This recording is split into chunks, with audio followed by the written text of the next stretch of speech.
Ah, hello there. I have your reward. Please, accept it. I am grateful to you for freeing me. Not enough for you? Well, let's not be greedy now.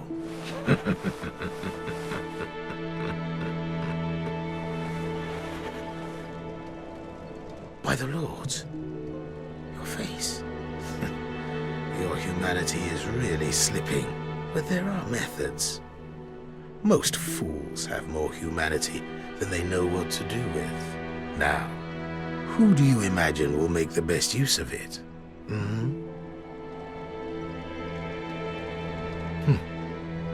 You again.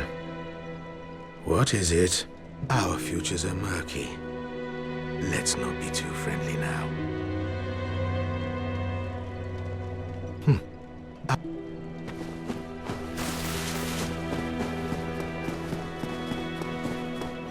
Oh, have you seen that terribly morose lass? The Firekeeper. She's stuck keeping that bonfire lit. Sad, really. She's mute and bound to this forsaken place. They probably cut her tongue out back in her village, so that she'd never say any god's name in vain. How do these martyrs keep chugging along? I'd peter out in an instant.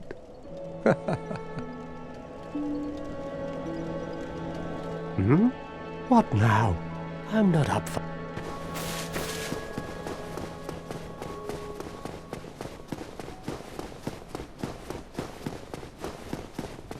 Oh, hello.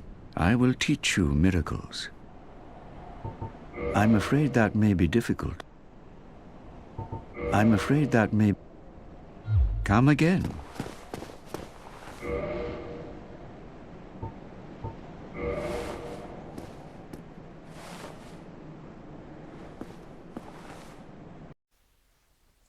Hello everybody, my name is Michael and welcome to Dark Souls 1. I am doing this as a post-commentary on this one because I had a terrible problem with the wind going crazy last night and the recording I made screwed up. So we just heard the dialogue of Knight Lordric of Karim. And he was obviously a very, very dangerous and horrible person who has a bizarre obsession with this Firekeeper here, and that is very strange and very, very sad, and we're going to have to deal with him eventually, but not during this episode. This time we're going to go through really the first area of the game that you're supposed to go through, the Undead Berg. Now, I did some farming after the last episode, and I managed to find not just the boulder shield, but after an hour and a flipping half of farming, I got the boulder side sword. So it took a long, long time, and even when I have a magic ring later on in the game when I try to farm it, it sometimes takes a long time. But whatever. The sword is the sword is fantastic. It has kind of a long sword-like moveset, but I think it's a little bit different. And it's not a thrusting sword like I said last time, although its R2 is a pretty damn sweet thrust.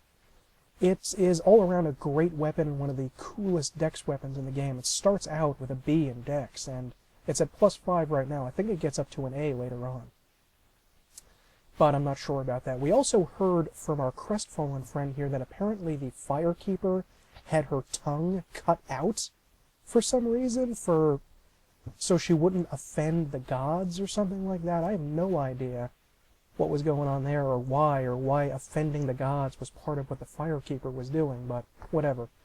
Let's start going up here. Now, this area, I love that it starts training you right away how to play a Souls game, because in the first area after the tutorial you realize something. In a Souls game, you have to fight not just the enemies, you have to fight the environment. You have to look around you, see what's going on there, and it's not just A versus B, you versus the enemy. It's you versus the enemy and the environment, and if you don't calculate the fact that all of this stuff is going on here and you're just thinking about fighting the enemy, you're going to lose. You have to weigh the terrain in as you're fighting. You can see on the left there is a stairway, and there are 4 visible hollows right now. I think 1 extra behind this guy right up front. And we're going to get screwed over by that guy right in the middle there, who is going to huck fire bombs down at us if we try to engage that guy I just targeted. So we have to engage him by drawing him forward a little bit, then killing the guy who's going to race down the stairs, avoid the fire bombs from that guy in the middle, and there is a guy with an axe that you can't see to the left of the guy with the fire bombs. You're going to have to take him out. And you have to do this throughout the entire game. Just calculate the area that you're in and look at it. Really observe it, scout out the terrain before moving in, and then you're going to be able to play this much more successfully. When we go up to the firebomb guy, that guy at the top of the stairs, on top of the bridge there, he's going to come down at us. So let's start out here. Let's take this guy out. He's pretty simple with a +5 weapon. These enemies really aren't that challenging even with a basic weapon though. And this guy doesn't look like he's going to hit us. No, he doesn't. So let's go kill this guy right over here. I quickly two-handed my weapon in order to do that. I don't think we're going to get hit here. Very good. And we killed him before this guy up there can jump down onto us. He always seems to jump. And I was actually staggered a little bit there. I wasn't damaged, but if an enemy like jumps over and kind of teabags you as you jump, as he jumps over you, you sort of get to, you're staggered a little bit. Now let's go check down here. There's another soul item and an enemy. It's just a basic, I think, soul of a lost undead. And across from here, on that little underneath the aqueduct area there, you can see there's an item. But we're not going to go get that item yet, because it's a ring of sacrifice. And it involves jumping over there to get it, and jumping is not fun. But a ring of sacrifice, essentially what it is a magic ring that you put on. And if you die, the ring breaks, and it's destroyed, and you can't get it again. But you negate all negative factors from dying. You don't lose your humanity and turn hollow if you're human. You don't lose any soft humanity. You will not lose any souls. It pretty much negates death, and you respawn at the bonfire, and you're fine. But it's kind of useless, because honestly, you know, there's so few of them, and unlike in Dark Souls 2 where you can repair them, these ones break, you know, after a few seconds. But this is something that they did right in Dark Souls 1. That crap made it way too easy in Dark Souls 2 that you can repair rings of sacrifice and have 4 ring slots and keep them on at all times. That was crazy. That was totally wrong. I don't think you should ever use those even in Dark Souls 2, and I made the mistake of using them a bunch. I should not have. I don't think I should have done that. Now we're trying to get into the Undead Berg, the Undead City, but we don't have any normal way to get into it. It's sort of locked off or completely encircled with a wall. So what we're going to do is have to go through this aqueduct here. And I imagine it's an aqueduct rather than a sewer, because I don't like the idea of crawling through water, through poo water, especially zombie poo water. That was a rat we just killed, just like the rats in the Undead Parish, and the idea is that these rats all over Lordran are sort of gnawing away at human corpses and absorbing humanity from them. And these guys actually have a pretty good drop rate for humanity. If you wanted to farm it ever, you would have to do it with these rats. Now let's just run down here, and this area is actually a cleverly disguised loading screen, honestly. That's pretty much what it is. This door is locked, we can't get in yet. That's the lower part of the Undead Berg. And I love that they disguise the loading screen that way, because it looks cool and it feels natural. It's not like the elevators in, you know, Mass Effect. I like this a lot better. These guys are pretty simplistic. And there's a fog wall over there in the back, but there's no boss beyond it. And this guy's a firebomb. We got him. I don't believe... Yeah, there's nothing in that room.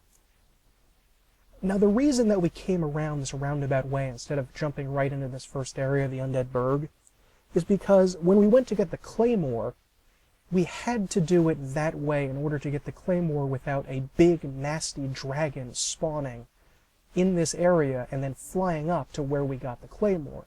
Because just above this area is the bridge, right up there at the very top there, if you can just barely see it.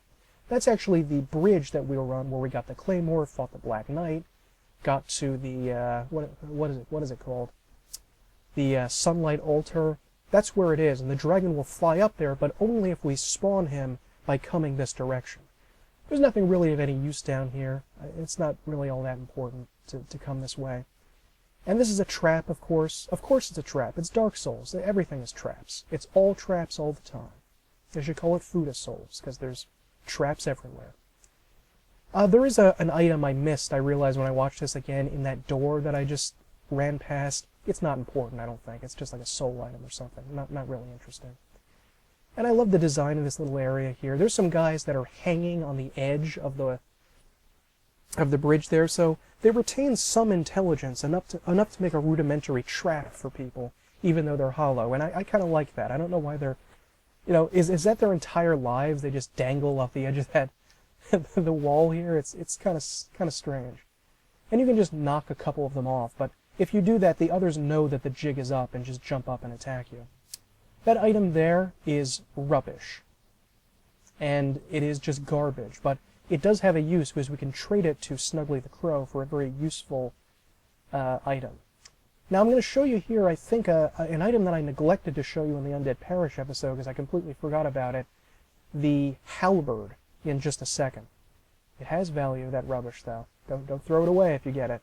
There's no need to discard anything. There's no item burden, thankfully. Now this halberd I don't generally like. I don't really like halberds in Dark Souls 1. In Dark Souls 2 they were amazing. But this one, it kind of looks kind of crummy to me. I don't really care for it.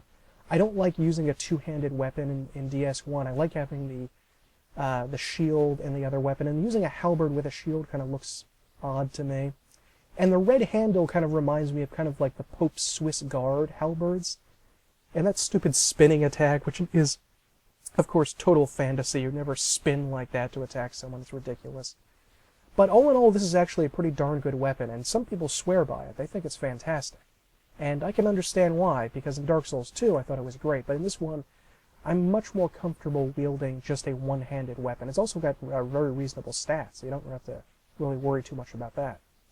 But anyway, let's pop up this ladder over here. We can actually get a humanity, which is pretty darn nice. And then we will continue on with this area.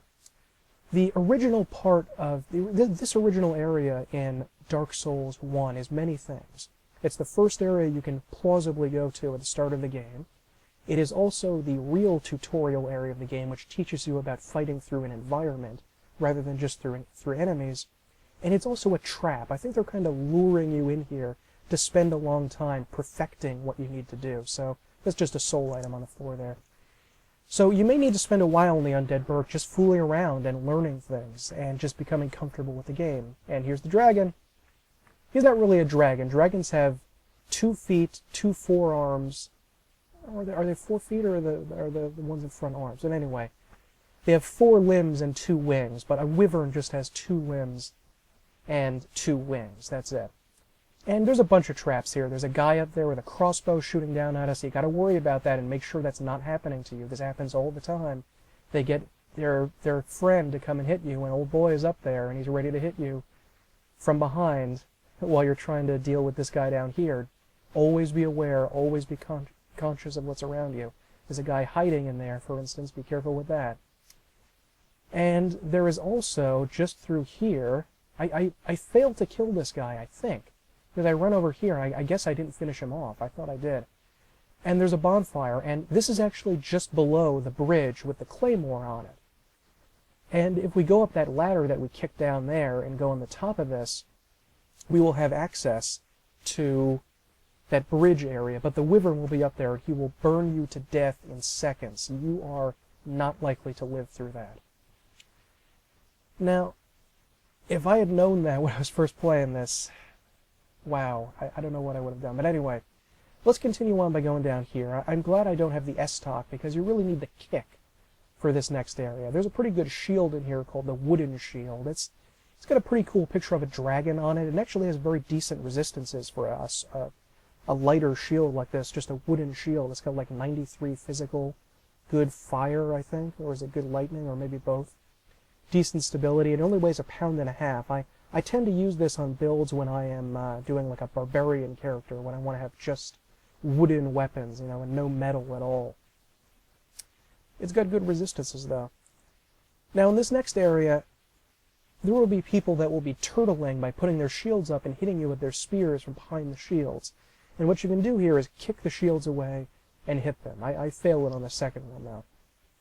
I tried there, but I still managed to hit him anyway somehow. Maybe the weapon's just really strong. Now, just down there, by the way, there is going to be one of the first merchants that we meet in the game. Going through this area, with a basic weapon rather than a +5 weapon is much harder. It's a lot harder than what I'm doing with the +5 weapon. But you just need to play around and get familiar with the game. There's a guy waiting to jump out in here and attack us. I like that there's little cutlery and, you know, household items here, although it doesn't look as good as it did in Demon Souls.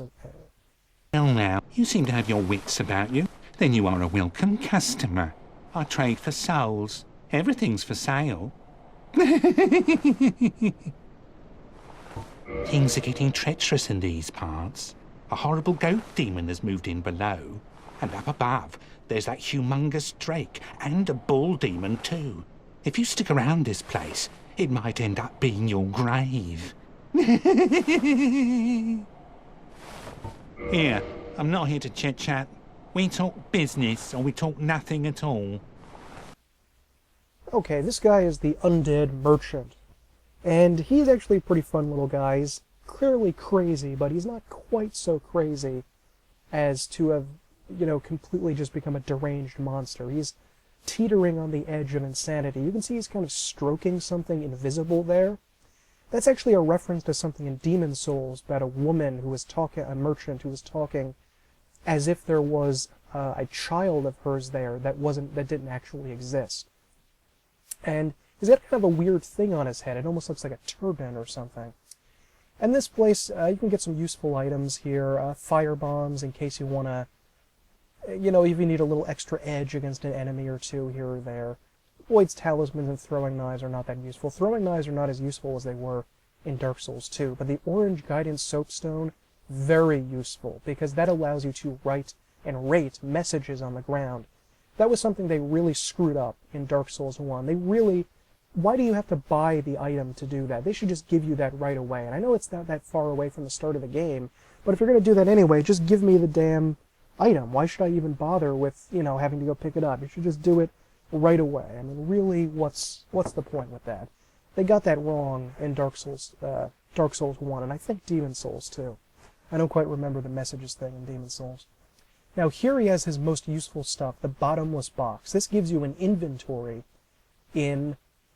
at your bonfire, and this allows you to store items. Later on in the game, this becomes more important because you're going to have hundreds of items that you have no use for and you just want to get rid of. Now the residence key is interesting because it opens a door later on in this area that can open just with the master key. That leads to a buffing item. But more importantly, it opens an item that you can't open with the master key later on in order to save... What's that guy's name? Well, a sorcery trainer. So if you plan on using sorceries, you're going to want to buy this. And it's not that expensive, but the master key won't open that door later on. That's probably going to be in another episode. That's much later on. And rescuing that guy with this key allows you to buy sorceries early on. You can also buy a ring from him that allows any magic, sorcery, or pyromancy to be increased with damage. So, you know, you may want to bring this along. Although if you don't feel like it, you can always come back and buy it again later. It's not that big of an issue. And just go save him later on. But I think I'm going to buy this now. And, you know, it's only 1,000 souls, and I've got plenty. And then we can probably take a look.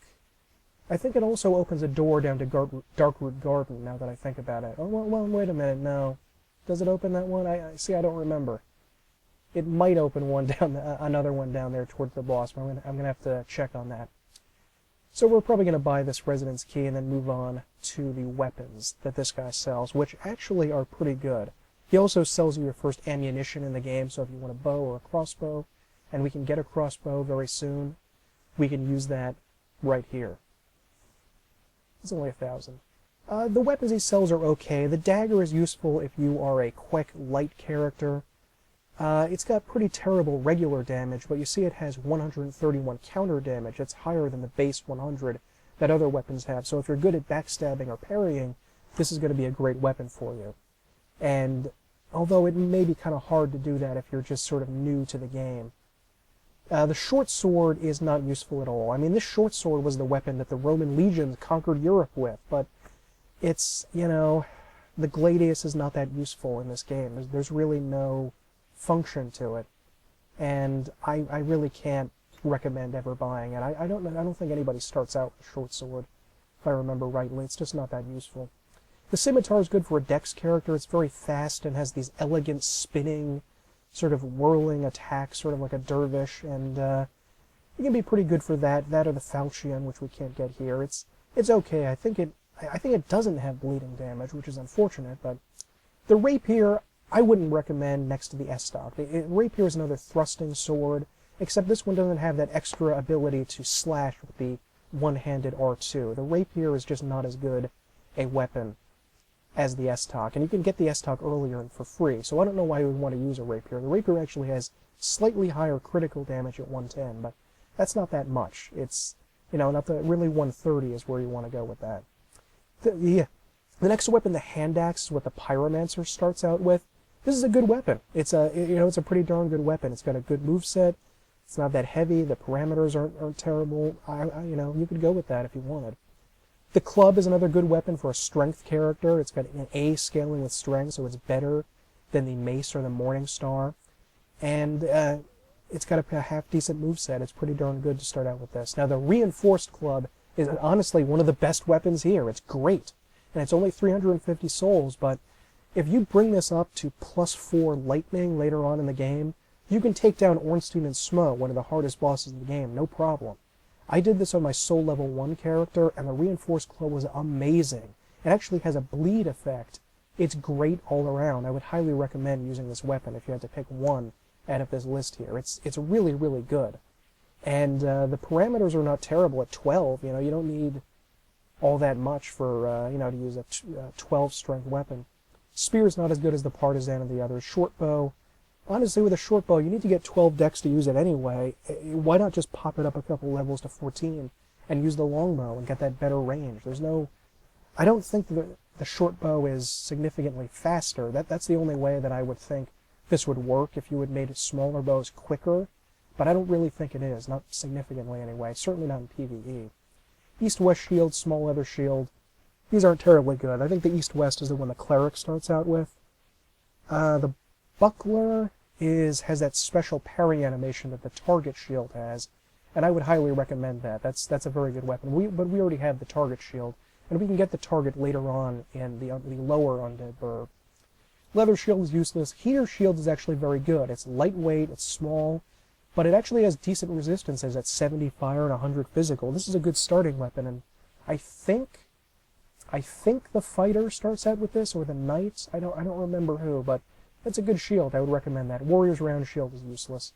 This is just some ammunition you can buy. I'm going to buy a little bit of it here because I'm not running low, but I always like to keep a good stock around. The next one, the armor, this is the chainmail armor, and it's the one the Crestfallen Warrior is using. I think it looks terrible. Even that headpiece kind of looks weird. If you want to be a Norman, I guess it would work, but it's not working for me. Now, we need to discuss something before we leave here, and that discussion involves murder. I had no idea coming to this game from other games like Dragon Age and and things like that, that you can murder, you can kill the regular enemies, the regular NPCs in the game. I never would have thought that. Like, you can come and kill a random NPC. That would be crazy to me. But you can actually do that. You can do that in this game. All of the NPCs, or almost all of them, you can kill. And if you kill this guy, and honestly we've exhausted all of the useless stuff, all of the useful stuff that we've gotten, he's just left with useless stuff, we could get a very useful weapon, our first katana of the game, that we can get totally for free, and only have to murder this guy. I'm not going to do it, because I don't need the katana just yet. I think I'm going to use that much later on. But really, this guy, we've kind of exhausted his purpose. We could kill him now. Now, he also mentioned, if you heard, that there is an undead, that this area is becoming dangerous, and there's a bull demon and a goat demon and a dragon here. Well, we already saw the dragon, and the bull demon is the end of this upper part of the Undead Berg, and the goat demon is the boss of the lower Undead Berg, and we're going to have to fight them later. Just going to pop down here and kill some hollows, and then we'll climb this ladder and maybe get some throwing knives, although, again, throwing knives are not terribly useful. But we also get to have a crossbow later on. And I will show you, well, I can't really show this to you, but I'll show you briefly a little trick over here when I come back to this area. We're just going to have to jump down over there. Well, I guess I'll talk about it. I guess I'll talk about it now.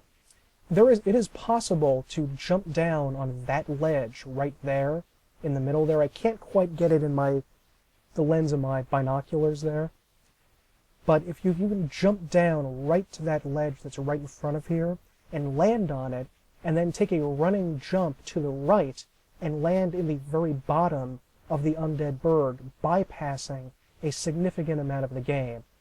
Although that's very difficult, and you'd have to look up a specialist video on YouTube to see someone getting it right. I've only actually done it one time. And it was kind of fun to do it, but it wasn't... It ultimately wasn't all that necessary, to be honest. Now over here we have the crossbow. Crossbows are really cool weapons that were what I think that was really the first weapon in history that was like I guess you could call it the first rifle weapon, in that it is a weapon that anybody, a farmer, a random guy, someone who's never really done anything, any kind of fighting, could be given and train with it for 5 or 6 weeks and make him into an effective soldier, just like anybody else, like a conscript. And unfortunately, they completely fail to get them right in this game. You can mysteriously only use them in Demon's Souls and DS1 with one-handed. You can't two-hand a weapon. That's like saying you can't two-hand a rifle or a shotgun. It's ridiculous. And you can barely aim it. It just doesn't work. It makes no sense. Now, they are kind of useful sometimes when I do specialty builds, and I play as like a mage, and I say, well, I can't use ranged weapons. I would only want to use a crossbow, because in D&D you can only really use crossbows, and you can kind of aim it. If you point your binoculars in a certain direction, the arrow will go there if you fire it while looking through it, I think. But it's just not useful at all. Now let's take a look at this next area, which is, of course, a trap. Because it's Dark Souls. If we take a look over there, there are 2 guys, I think there are actually 3, and we can't see one, standing up there, who will throw grenades down at us from up there as we go across this walkway. There is also a knight straight across there. Oh, they're already starting the firebombs. And if we go across there, there's also a undead warrior through the door. We will fight 2 undead warriors in there with axes who are fairly tough, and this guy is going to burst in and it will be 3 versus 1, and we can't run back because the firebombs will be all across the bridge. They're trying to box you into a corner and smash you up. That's what they're trying to do. And you just have to be aware of that, kill these guys as fast as you can before the other one gets there, and then take him out. That's what you got to do. And it's much harder the second time because he's not going to give you that little opportunity to wait the next time you go in there. I failed to parry there. He's just going to open the door. I mean, the door is already going to be open. He's going to run through there. Now, there are stairs in the door to our right, and the enemy is going to come out here. And in this little room, we can actually... There's an enemy, in just a second, straight ahead there, and we can hit him through the wall. We don't have to damage him. This little room that goes in here, there's no purpose to it. It's just to provide this little area where you can see the stairway down to the lower Undead Berg that we can unlock and create a little shortcut when we go down there. But in this room, there is a chest, and inside of it, we have black firebombs, a special advanced version of firebombs. And these are very strong and good for facing like a boss or a tough enemy. And I needed this for the Black Knight enemy later on in this area, which we will face in just a bit. Going to put the binoculars here. And then head up, and there's another little trap area up there. It's kind of obnoxious, this little, yet another little trap zone where there's a guy with firebombs, a guy with a crossbow, guys with firebombs behind us if they come over here. And we just have to kill these guys. Maybe you should run up and running attack all of them and hopefully get 3 in one strike. And we can just pop up here and kill the crossbow dude. Just take him down. And we can use the residence key on the area just near here. 2 hits on you, and he dropped the crossbow. Of course he did. Of course he did. And this area just looks gorgeous. I love the walls. I love the vines hanging on the end there. I just think everything here looks incredible, to be honest. And I think we're going to run over and kill those guys that were throwing firebombs at us because they were kind of obnoxious, even though there's no point to it. Sometimes, though, if you stand up here on top of this, those guys will aggro on you and come out and try to fight. Sorry about that, but I had to kind of edit out a sneezing fit there when I was making the video. But just look at that hand underneath my butt, sort of moving around expectantly. That naughty, naughty little hollow. Look at that guy. Look at it. It's so creepy the way it's moving right under, like it's waiting for me to poop. That's... Those ragdoll physics. Those ragdoll physics. But anyway, those are the three bastards over there that we're going to take out real quick, and I think there's just a soul item over there. So you don't have to really worry about that if you don't want. But it is fun to explore the whole game, so might as well pop over there. Let us take a look at this here. These guys are going to go down pretty easy. This guy just runs at me, not even bothering. I tried to jump down there onto those other little pillar areas there when I was first playing the game. That wasn't a good move. There's never anything under here, under the bridge. I don't know why I look for it. I don't think there's anything over there either. By that message. It says try jumping, I think, if I remember. Yeah, try rolling. I don't know about that. I don't think there's anything over there, not that I remember. But anyway, let's pop over here. This is the door the residence key or the master's key works on. But we're going to take care of some guys in just a minute before we get the gold pine resin that is stuffed in here. This is going to cause one of those spear dudes to aggro, so we're going to go take care of him and his friends before popping back in here. And then later on, we have the Black Knight to take care of, and this one is not as epic and death-focused as the last fight that we had. This guy is a little bit easier to take care of. And this can be done just with the kick, like the other ones. Make sure to just aggro, to deal with them one at a time, and don't deal with the spear guys and the sword guys all at the same time. That's not going to help. Now up there, if you'll notice, I don't know if you can see it, but there is a rather clever hollow, the most clever hollow of the area, who has positioned himself on top of the stairwell with a large barrel. And if we go up those stairs, he's going to set that barrel on fire and kick it down at us. I don't think that respawns, it just happens one time. So if you get killed by that barrel once, you're okay. But, yeah, this is something, I mean, I think even if you're observant, would you necessarily figure out that that's what's going to happen? He's going to light it on fire and kick it down at you? I don't know about that. But he certainly is a clever, clever guy. So let's go grab the stuff over here. What we're going to get is called gold pine resin, and it is like tree sap, resin from a tree, that is golden and gives any weapon that you have in your right hand the properties of lightning. There is resin relating to all of the lords, I think all of the lords that we have, and the elements they were associated with. So there's charcoal pine resin, fire for the witches of Izalith, the pyromancers. There is poison resin for Nido, the Lord of the Dead, who used poison against the dragons. And remember, Lord Gwyn, the king of the gods, used lightning as his main weapon. And so this will give our weapon, it says very effective against dragon family foes. And this is going to give our weapon in our right hand a lightning bonus, although we're going to save that for the boss fight against the Taurus demon, the bull demon that we're going to fight in a minute. And the Black Knight is just to our left down here, and he is guarding a pretty useless ring. So if you don't want to fight this guy, don't worry about it. It's not an issue. It's not really a serious problem. Now, we're going to sneak up on him and be very quiet and hopefully get a backstab if we're very, very careful. I think if you're wearing heavy armor, you can't sneak as well, although maybe that's just something that sounds like it should work but doesn't actually affect it. I don't know. And we get a backstab. This guy I fought in an epic battle when I first came here, because I thought, I mean, he was an enemy. Shouldn't I have to kill him? Should I just leave it? And I didn't. I wanted to beat this guy so bad. And I just took forever to try to kill him. And I was running around like Benny Hill in circles up into the residence. He was chasing me there, running all the way around. I was hucking firebombs at him. It was ridiculous. And we got a Titanite chunk, and we actually got their shield. The Black Knight shield is a great shield, one of the best in the game. It actually provides pretty damn good stability, but also I think a 95% fire resistance. Because remember the Black Knights were scorched in flame while fighting demons, so I guess their armor and weapons became very fire-resistant somehow. Although considering they died from the fire, does that necessarily make sense that it's, you know, highly fire-resistant? Well, anyway, never mind. Video game logic. This is the blue tearstone ring. The blue tearstone ring is useless. I think it is. What it does is theoretically highly raises your defense when you have very low HP.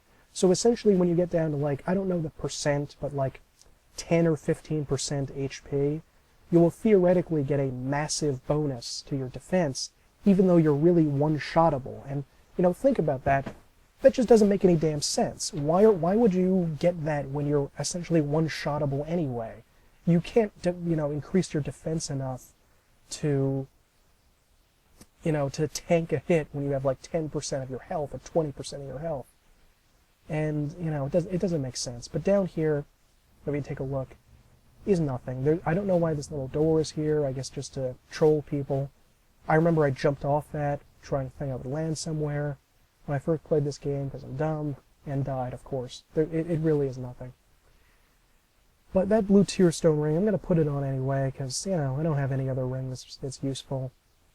But I can't see it ever mattering when you have, like, virtually no health and getting hit somehow. I mean, what is the point of that? There is a corresponding ring, however, that boosts your attack if your health is very low, and that one, on the other hand, can be very useful. Now, up here is that door that I'm pretty sure does not open with the residence key. I think you need the master key to open this one, or maybe the basement key. And eventually the door, just through here, there's another wooden door, and it will lead us out, eventually, if we go all the way down this tower here, to Darkroot Basin, that place we came out and fought the Black Knight with the halberd a long, long time ago, right after we left Firelight Shrine. So, and just before we got to Undead Parish. So everything is tightly woven together, and just through this door here. We don't want to go down there just yet. We don't really have an interest in that at the moment. But it's wonderful how neatly put together everything is and how linked everything is. And up here, we're going to talk about a crystal lizard. I don't think I explained this adequately enough during the last crystal lizard. In fact, I don't think I explained it at all. But a crystal lizard is an enemy that, if you kill it, you will automatically gain a random drop of Titanite, the upgrade material we use to make our weapons stronger. And these things will appear, run away when they see you, and turn invisible and disappear after a few seconds. So you have to run after them, and they're often in areas where it's difficult to chase them, where you can't get them very easily, and it's easy for them to run away.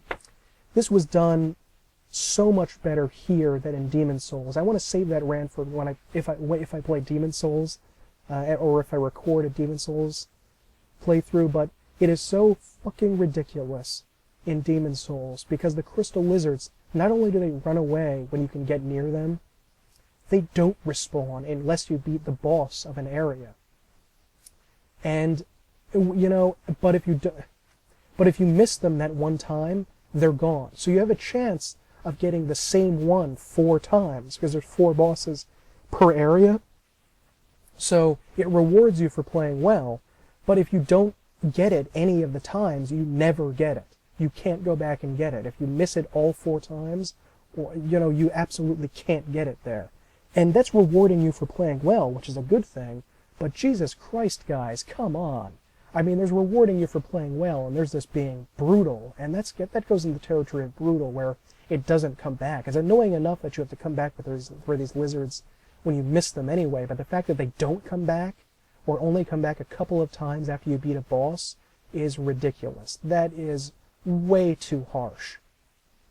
Now, so that's something that Demon's Souls got wrong. I mean, Dark Souls 2, the upgrading was so easy it didn't matter, but never mind. Let's go through this boss door here. This is the actual boss, the Taurus Demon.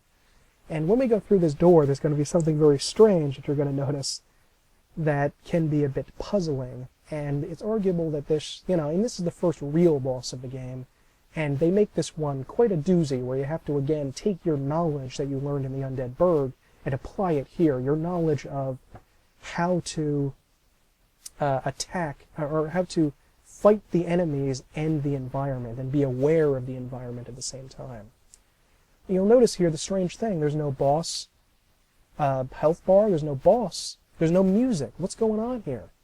Well, the boss is actually hiding up there on that tower, and will only jump out when we get into the middle of this bridge. And so if you walk out into the middle of the bridge looking around, you know you'll be attacked by the boss, and you will probably not have noticed this thing, which I did not notice until I came back into the boss room for a second time and found this here. You have to turn around, always look around you to make sure everything is there. What this is, this ladder, it's a pain in my ass is what it is. But at the top of this ladder are two crossbowmen. You'll notice there, Tweedledee and Tweedledum. And they will shoot crossbow bolts at you as you're trying to play the game, which is really, really freaking nasty. While you're trying to fight the tourist demon, these guys are hucking crossbow bolts at you. That's not nice. I'm not a huge fan of crossbowmen. And what we're going to try to do here is a little complicated. We're going to go out into the middle of that bridge there, wait for the demon to spawn, then immediately run back as fast as we can, climb this ladder up again, and get on top of here. And when we're on top of here, then when the demon looks up, we can do a jump attack, or a plunging attack, just like we did during the first boss fight in the tutorial area in the Undead Asylum, and hit him there. And then when we're on the ground there, we can either finish him off after taking, maybe about half of his health down with this weapon, although it's going to be considerably less if you have an unupgraded weapon, which I did when I was first doing this. Or we can try to fake him out at the middle of the boss fight, in the middle of the bridge, and run back to the ladder and repeat the same thing and do a plunging attack down on him. So this enemy is pretty difficult at this level. His weapon is huge and dangerous, and it's going to be difficult to block with a significant number of shields, I think. So you're going to have to worry about whether your shield can even block this. And you're going to have to roll left or right, and there are places you'll see strategically in the bridge where the wall is broken and you can fall off the edge there. So there's a lot of stuff to look at, a lot of stuff to watch out for, and it can be very tricky your first time through. And we're going to use the gold pine resin here, because this is actually very useful against the enemy that we're fighting here. This is actually, there he is, he's jumping out. We're going to charge back as quick as we can. And I can't believe I did this. I was shocked that this happened. But for the second time in a row, I almost can't bear to say it, but I missed the plunging attack again. I have no idea how I did this. That is crazy, that is wrong, that don't make no damn sense. But I missed it again. I honestly, I can't believe it. Why the heck did that happen? Well, anyway, I have such a good weapon, and it's actually doing like a couple hundred damage per swing. That's impressive. That smash there with the club, that would really, really hurt me if I was doing this normally, or rather if I had a crummy shield. And the gold pine resin was very, very useful here. Yeah, I can't believe I failed that twice. How can the same shit happen to the same guy twice? I promise you it's a lot easier to do those plunging attacks than I'm making it out to be, but whatever. I got the job done anyway. This is a really beautiful area. It just looks amazing over here. The reason why I wanted to jump down quickly rather than sort of stay there and wait a little bit is because I was a little bit worried about the demon jumping up, which is possible. He can actually jump up from down here if you wait too long up on top of the tower. And when you do that, well, you have to fight him on top of the tower because he's leapt up there, and that could make things more than a little bit difficult. I also wanted to show you this here. You can't quite make it out, but the ivy on this wall here resembles the next boss we're going to fight, the Capra demon, the goat demon. I don't know why they did that. It's just one of those little touches. The devil is in the detail, and greatness in any artistic or entertainment is in the detail. And look at that sun ray there. That's beautiful. And the clouds down there. You really feel that you're so up high. We're literally above the clouds. And yet there are also clouds above there, I think. I don't know exactly where we are, but it looks beautiful. This long area here is going to lead us out to the bridge with the where we got the claymore with the dragon on it. But we're also going to be able to talk to a very, very, very special person. Ah, hello. You don't look hollow, far from it. I am Solaire of Astora, an adherent of the Lord of Sunlight. Now that I am undead, I have come to this great land, the birthplace of Lord Gwyn, to seek my very own son. You find that strange? Well, you should. No need to hide your reaction. I get that look all the time.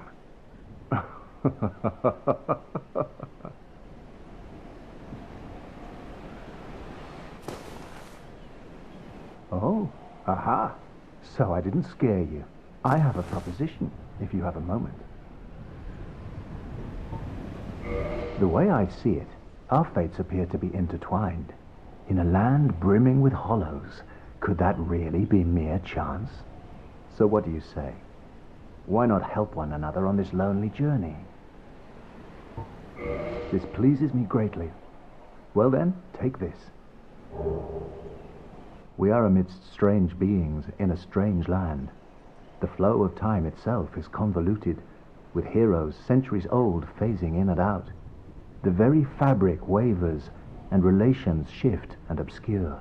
There's no telling how much longer your world and mine will remain in contact. But use this to summon one another as spirits, cross the gaps between the worlds, and engage in jolly cooperation. Of course, we are not the only ones engaged in this, but I am a warrior of the sun. Spot my summon signature easily by its brilliant aura. If you miss it, you must be blind.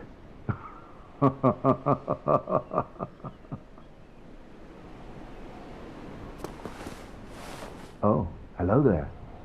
I will stay behind to gaze at the sun. The sun is a wondrous body, like a magnificent father. If only I could be so grossly incandescent. Oh, hello there. If only... Well, Solaire just dropped a whole ton of knowledge on us. Tons of lore stuff, a lot of gameplay stuff. We don't have time to go through to the end of this episode, which is also pretty damn long. So I'm going to start that up at the beginning of the next one. And yeah, this is beautiful. The sun rays, Solaire. He gives us the ability to unlock cooperation. Multiplayer unlocked when they got this here, which is fantastic. We're going to be continuing the next episode by going through the lower Undead Berg and talking about a few of the lore things that Solaire mentioned here. But until then, I will see you next time.